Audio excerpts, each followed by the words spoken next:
Hey everybody, welcome back to the channel. Sabaton Army, we're at it again. We're going to be checking out Ghost Division tonight. We're doing a deep dive again because you guys love it. We're going to be watching the lyric video, then we're going to be watching the live performance at, I think it's Woodstock 2012, and then we're going to be doing the Sabaton history at the very end so we know everything about the song Ghost Division by the time we're done. I don't want to spend too much time promoting, so we're going to skip all that stuff. We're going to jump right into this video and see what Ghost Division is all about. A lot of y'all have been requesting this one, so it should be good. Here we go.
All right, so it looks like this one's going to be about the Panzer Divisions of the German Army. And gotta say, feels weird. Feels weird writing a song about the Germans. I know there's a lot of people over there in Germany who had nothing to do with the war. They never would have supported the war and all that kind of stuff. But it just feels weird. It feels weird writing songs about people that my entire life have been taught we're the enemy of everybody, the Axis powers. And but that's one cool thing about Sabaton is they don't play favorites. They're going to cover everybody equally. They're not going to pick sides, and they're going to show you the heroic stories of soldiers from all armies, regardless of which sides they were fighting for. So I got to take off my bias hat and set it on the ground and enjoy the music for what I really like the music so far. So you can do it. Come on. Here we go. Ghost Division.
wanted to hate it, but it was really good. I wanted to not like it. All right. I guess I like this one.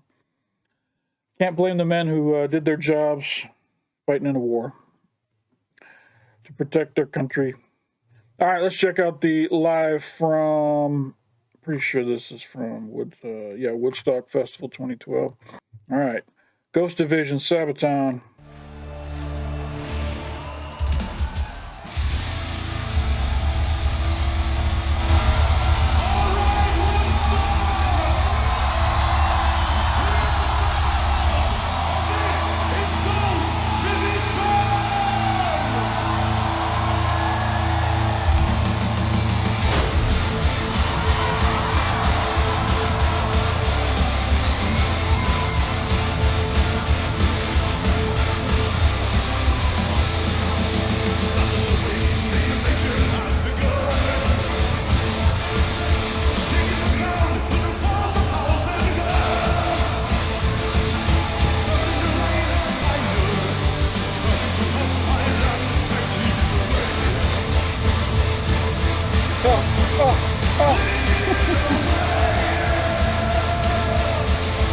The man's poor knee cannot take it anymore. Come on, give it a break. Reminded of something here real quick. I did a reaction video to a Japanese group called Love Bites. And boy, they chewed me up in the comments because I didn't give it all just shining stars. Everything was great and your band is the best in the world. But part of the stuff I was talking about during my reaction to that video, and you can check it out on my channel, was showmanship on stage. And this particular reaction video video that they had asked me to react to had happened right after COVID-19. So the crowd was half size. They were given directions to stay 6 feet apart. They couldn't really do this type of stuff that this crowd is doing. The band on stage, kind of their energy was feeding off the audience's lack of energy. It just had a lot of things going against it. And for me as a reactor, I was watching it and I was like, the music's good, but something's missing here. And I believe it's the showmanship on stage. Well, oh my God, you would think that I said that they're the worst band on the planet. If you want to see me get a whole bunch of hate, go over to check that video out by Love Bites. I think it's called Set the World on Fire or something like that. Anyway, but seeing this Sabaton video here, watching this showmanship on stage, just goes to prove my point that that's what was missing. That is what was missing.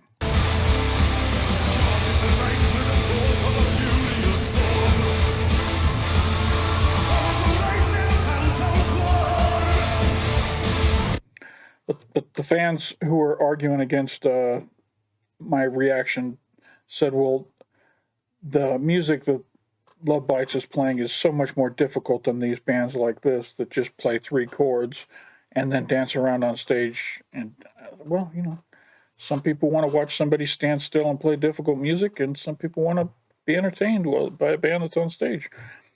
So I'll check out some more Love Bites. They've said there's some other performances that are more entertaining, but right now, Sabaton's rocking the day, and it's fun to watch, and we're going to stay over here.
Why does this got to be one of the best Sabaton songs I've heard?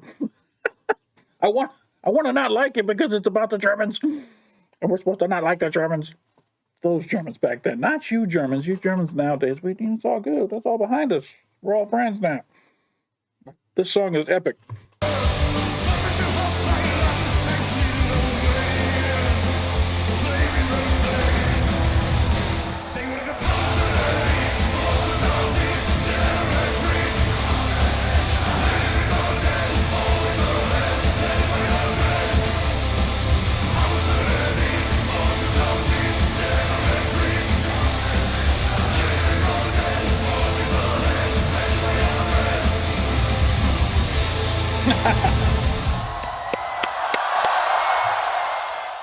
Golly, the more I watch videos from that Woodstock concert, I wish I was there more and more.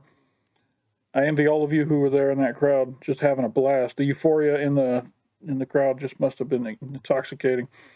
All right, we're going to jump in and watch the history behind this song. It's about 20 minutes long, so if y'all don't want to wait around 20 minutes, hey, I appreciate y'all stopping by. And don't forget to come on back. But the rest of you who like history, like knowing the meanings behind these songs, let's dive into Ghost Division, Rommel's 7th Panzer Division, Sabaton history number 73. Hello, everyone. My name is Erwin Rommel. Yes, and I am Erwin Rommel's assistant, Candy. And this is Sabaton history.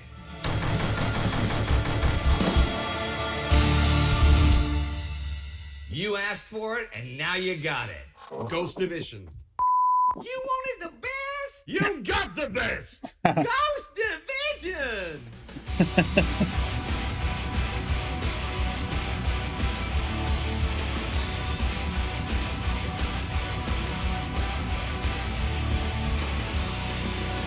At 5:30 a.m. on May 10th, 1940, the great German gamble in the West, Case Yellow, was about to begin.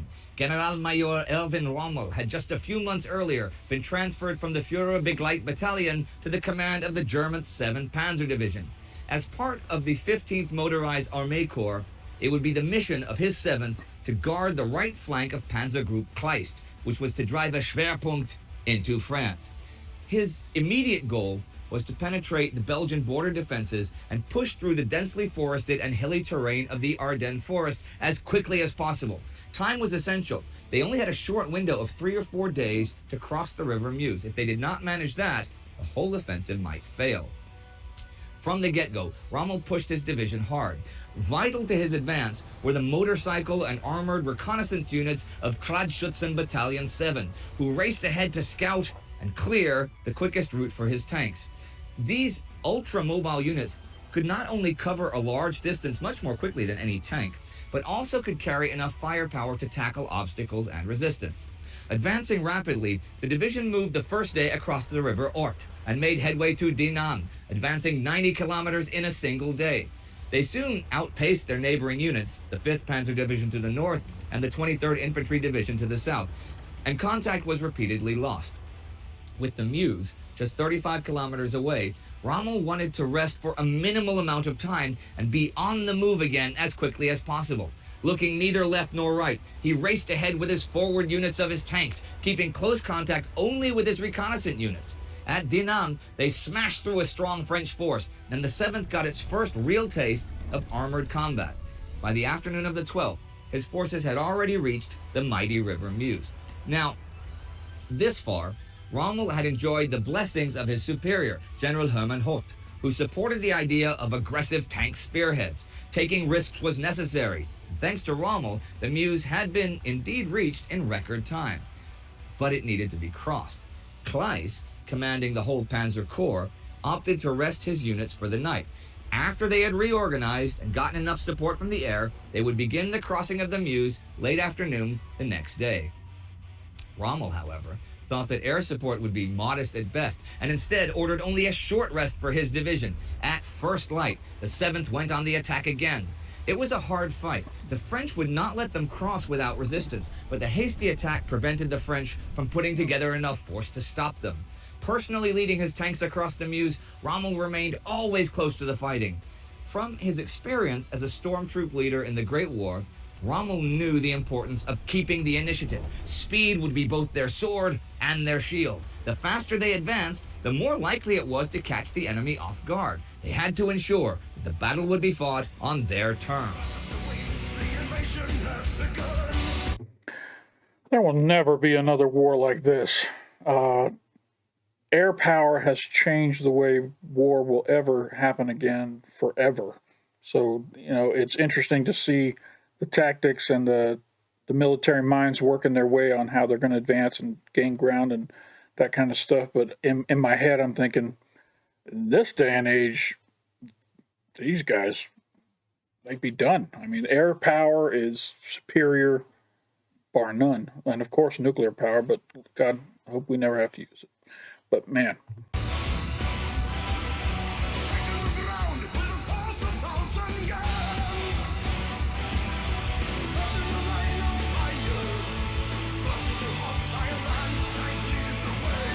All right, well, I do got to be a little bit of butthole here, but it says first into hostile fire. It looks like them motorcycle divisions were the first, unless you're counting those in the 7th. If they're part of the 7th, I guess they are part of the first in.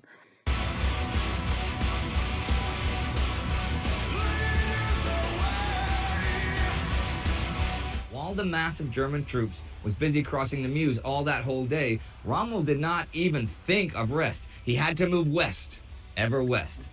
It did not take long for strong French and Belgian forces to find them. Their superior heavy Char B-1 and SOMUA tanks threatened his troops with disaster time and time again. But Rommel's energetic leadership and improvisation skills gave him the upper hand.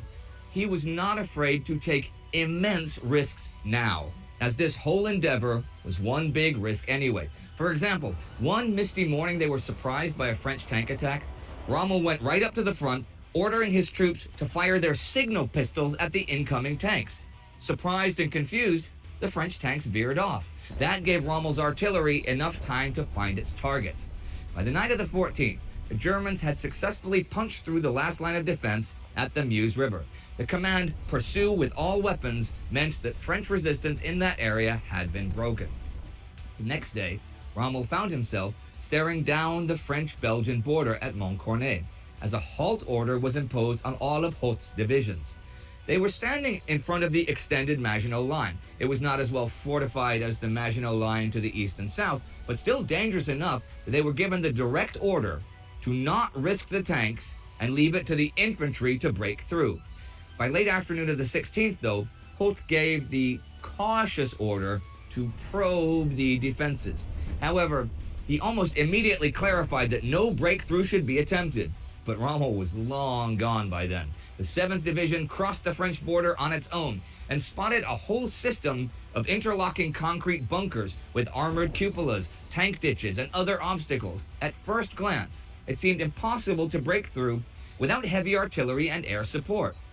But as the sun was fading, Rommel decided to attempt something unseen before in military history: a surprise armored night attack directly against a fortified line while on the move. It was near suicidal, but it was also the last thing the French fortress divisions had anticipated that night.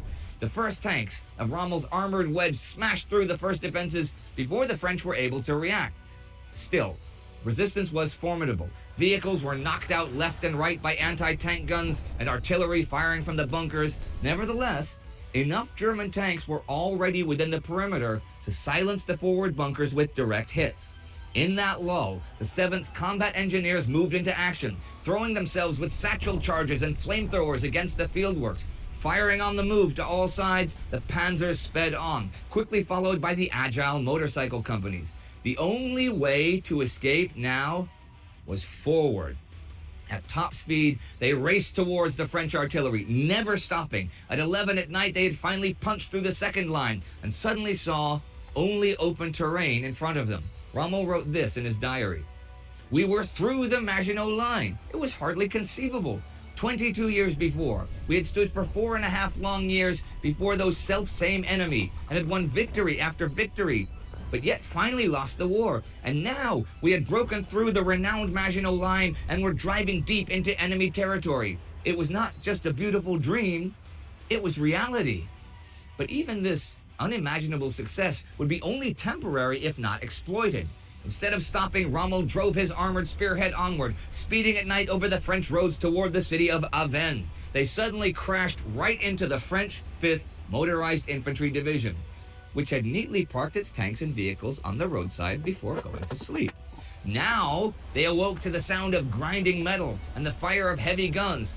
Paralyzed by the sudden, violent appearance, the surviving French scattered in all directions, throwing down their weapons in panic.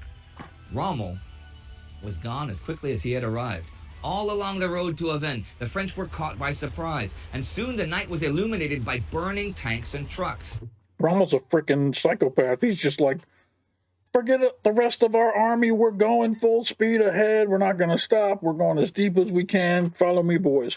By 6 a.m., Rommel stood at the Sambre River, but as the sun rose, he came to the grim realization that he was in a seriously dangerous situation. He'd been so busy advancing, almost 50 kilometers over the night, that he had not noticed that only the few tanks of his spearhead and a handful of motorcycle platoons had been able to keep up with his ludicrous speed. In fact, much of the main body was still at the Maginot Line and on Belgian territory.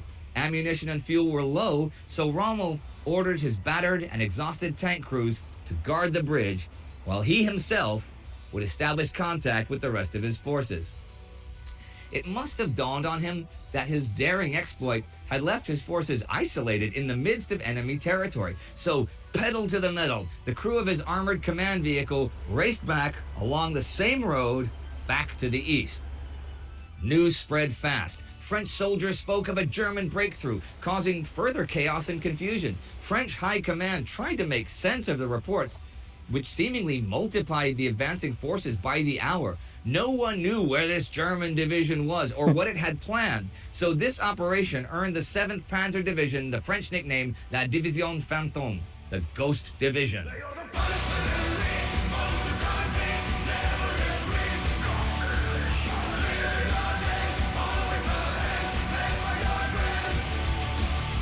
On his way back, Rommel encountered whole columns of confused, directionless French soldiers whose officers did not know how to react to the news. It could not have helped that suddenly a German armored vehicle was racing towards them from the other direction, firing wildly and scattering them off the road.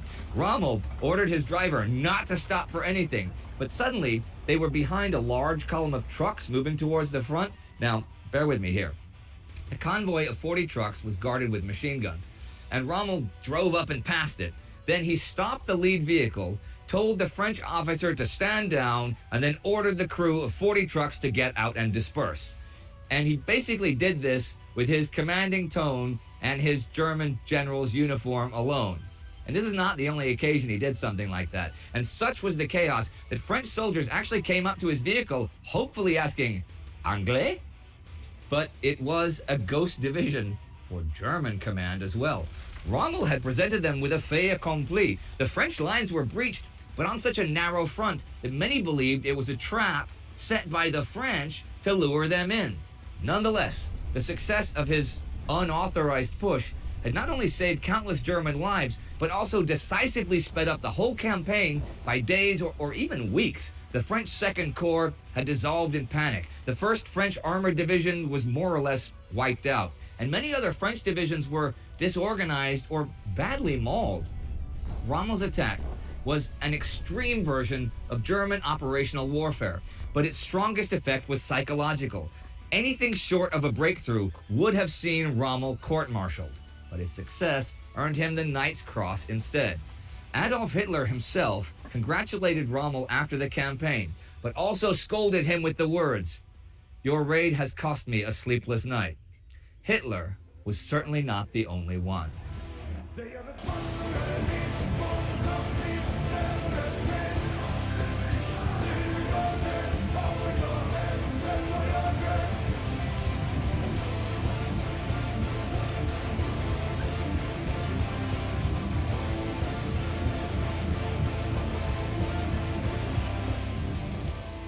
Now, Ghost Division is one of the most, if not the most, requested songs of this entire Sabaton History series.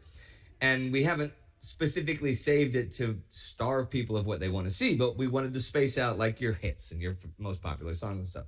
Okay, so now we're here at Ghost Division.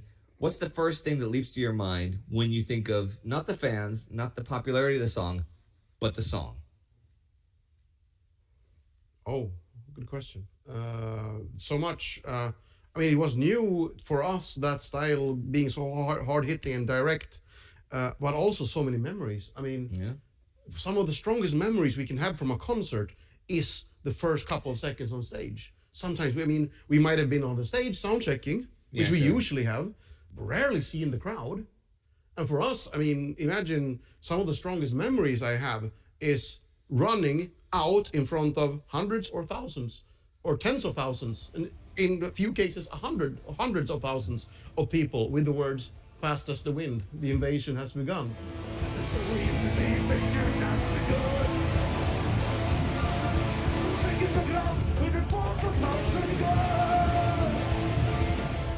Those are powerful memories, my friends. That is, wow. Yeah. I got a reel playing in my head. I wish I could show you what's going on in my head right now. This is a weird one, actually. I remember it very clearly. It's how we're standing on stage. This is in Athens, 2008, 2009. Okay, a little while ago. Yeah, and we're playing the song Ghost Division. And all of a sudden, everything goes... I'm still singing this, but everything goes into slow motion mode. Or, maybe moving at a higher... so far, this is incredibly hippie, and I have no idea where you're going with this. There were no drugs involved in this experience. Anyway, I remember totally like, oh, here I am in Greece, having a great time on stage, great crowd, and I haven't had any other job in over a year. I guess I'm a professional musician. And that's how I realized. Wow. Okay, that's a great ending to that. I really wondered where you were going with that. That's how I realized. That's a major pivotal moment in your life. It was. And I mean, I wasn't, I always loved music. I always wanted to play music. But for me to have that as my main profession, it wasn't a huge life goal. My life did not depend, or my happiness did not depend on that happening. Okay, sure. I loved playing music. I was going to do it as long as I could, but I always thought I'd do something else on the side. I'd train for radio stuff, music production, stuff like that. So I thought you are a good studio guy. Like even you like to sit around and twiddle by yourself. I do. Yeah, So I mean, I thought I'd be related to it, in the industry somehow. But for me to just realize that, bam, on stage. This is over 10 years ago now. I remember that so clearly. I have a very important question, and I'm not asking for me. I'm asking for all of the people. What was your last job before you didn't have to have another job? The very last one. You don't have to say which McDonald's it was. How did you know? I just like it. Yeah. No, it was... for one of Sweden's larger telecommunications companies. Okay. Everything from helping customers on the phone to what also, if somebody was a technician and patching a phone line and they needed to know which patch to go into to connect the new phone service and stuff like that. But was this done only by phone or internet? I asked because of your hair. No, I was on the phone all the time. I would basically be on a computer terminal looking at, you can't use patch B5 because it's busy there. You'll have to go into that one or install a new one. I picture him sitting in a computer terminal going on his knee. I got a leg cramp, got a leg cramp. But this is a proper professional job. This is a white collar job. Yeah. And had you not been famous, you could see yourself doing specifically that for the next 40 years, something along those lines. No, not really. When I did that, I would only get like contracts for a couple of months and stuff. Yeah. And I remember clearly that I wanted to ask them for leave.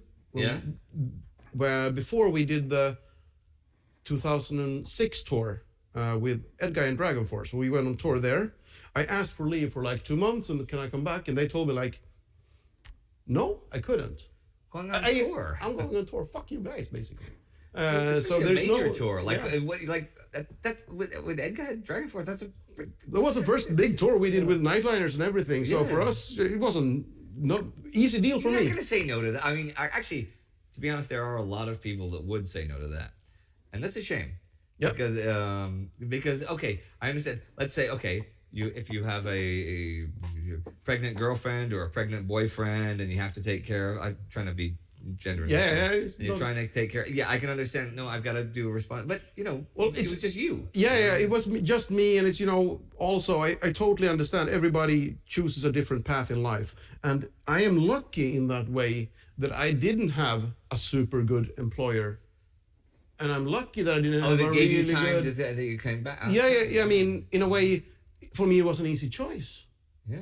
So I mean, in many cases, I know several really good musicians myself that aren't musicians because they. It's not only about their choices. It's where are you in your life when you have the opportunity to do something with your music? Have you spent years on another career? Do you have a good employer? Do you have a kid on the way? Yeah. All of these things. So I mean, I gotta say we are pretty damn lucky. There's so many good musicians out there that I'm absolutely that didn't do it. And I'll tell you what. I've just decided. Okay, you know how this episode is gonna end? I want you to Photoshop it so it looks like he's flipping burgers, right? And then I want you to play really uplifting music, like heartbreaking, like. No, it's not gonna be. It doesn't have to. Just a still picture. Okay. Something. They're probably showing actually us talking about this right now. But I want it should say something like, to all those great musicians unsung. Thank you from Sabaton history. To all those musicians who sacrificed their musical lives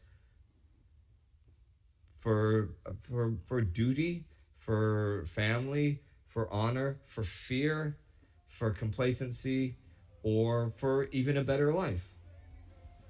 10 points.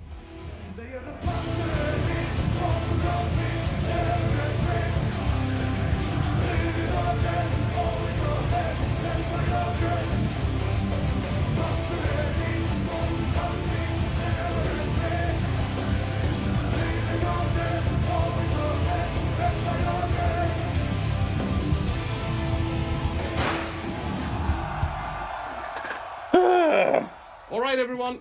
Thank you very much for watching, and thank you so much for the support with the community. All the Patreons, everyone who's helping, sharing this. We really love doing this, and thanks to you, we can keep on doing it. So keep on doing what you do, and we will keep on doing what we do. Thank you. Awesome.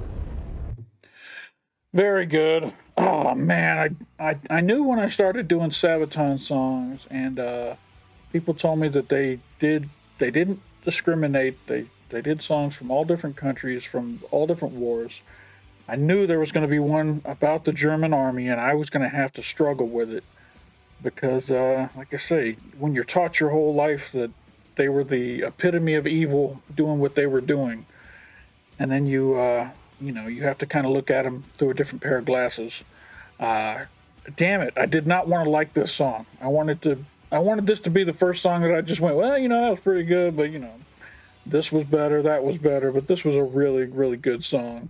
And I can see me waking up in the morning and telling the old squawk box to come on and play this song, and I'll just think about this reaction video and go, well, it is what it is. It's a good story. Rommel did some crazy shit. It's cool to see that they got their nickname the Ghost Division because of all the confusion that they created. They went behind the enemy lines, and there was all these reports coming in of Germans behind the lines, and because they were coming from so many different places, it made it seem like there was way more of them there than there actually were, and it just caused all kinds of chaos, caused the French to reposition troops that normally wouldn't have been repositioned, and it helped that particular raid, or that particular, what do you call it, advancement, be successful. So crazy story, awesome song. That live performance was incredible. I wish I was there at that Woodstock performance, but anyway, that is it. Ghost Division here on Touchy Reactions. If you guys are liking what I'm doing here on this channel, give me a like down below. Hit that, smash that like button is what they say out there in YouTube land. And if you want to watch more like this, if you stuck around this long, you're a trooper. This is a long video, so hit that subscribe button, hit that notification bell, and you'll be told anytime new content comes out here on this channel. And I certainly appreciate it. I got a Patreon going right now where everything, as soon as I'm done editing it, it goes up on Patreon. And it's all scheduled out to be dropped out one day at a time on YouTube. So if you want to look at what I've already got recorded and scheduled to come out, you can support the Patreon channel. Obviously, Sabaton's got a Patreon too. Support them as well if you can. A little bit goes a long way when it's done by loads of people. So appreciate all the support so far. Appreciate all the comments and recommendations. I wanted to not like this, but it was great. So anyway, appreciate y'all stopping by tonight, and don't you forget to come on back.